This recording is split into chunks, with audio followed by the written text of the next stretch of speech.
Hello everyone, నేను కావ్య. ఈరోజైతే మా మమ్మీతో చికెన్ పికిల్ అనేది పెట్టేస్తున్నా. చాలా కాంప్లికేటెడ్ అనుకున్నాను, కానీ చాలా సింపుల్, ఇంట్లో ఉన్న అన్ని ఇంగ్రీడియంట్స్తోనే చేసుకోవచ్చు.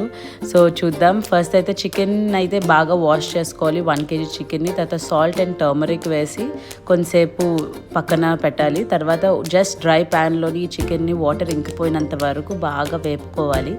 ఒకసారి వేపిన తర్వాత అవన్నీ పక్కకు తీసుకోవాలి.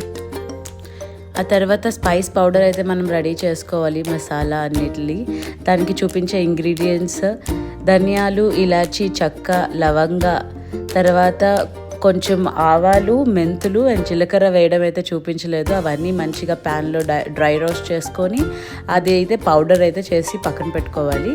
ఈ లోపల ఇప్పుడు చికెన్ని తీసుకొని డీప్ ఫ్రై అయితే చేసుకోవాలి. So that pieces are nicely fried. ఎందుకంటే అది ఎక్కువ రోజులు ఉండాలి కాబట్టి మనం మంచిగా ఫ్రై అయితే చేసుకోవాలి. ఆ తర్వాత మనం జింజర్ గార్లిక్ పేస్ట్ అనేది ఫ్రెష్గా రుబ్బుకుంటే చాలా బాగుంటుంది. ఆ మిగిలిన ఆయిల్లోనైతే 2 స్పూన్స్ జింజర్ గార్లిక్ పేస్ట్ వేసి మంచిగా ఫ్రై చేసుకోవాలి. తర్వాత మనం పక్కన పెట్టుకున్న ఆ పౌడర్ మసాలాను కూడా వేయాలి.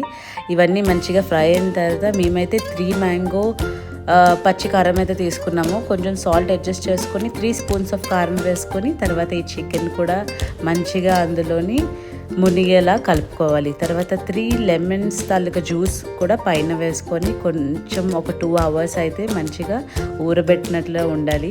ఆ తర్వాత బాక్స్కి పెట్టేసుకోండి. తర్వాత మీకు కావాలంటే రిఫ్రిజిరేటర్ చేసుకోవచ్చు, లేదా బయటను కూడా ఉండొచ్చు. లాస్ట్లో టేస్ట్ కోసం మిగిలిన ఆ కళాయిలోని కొంచెం వేడి అన్నం వేసుకొని కలుపుకొని తింటే ఉంది చూడండి, చెప్పలేం.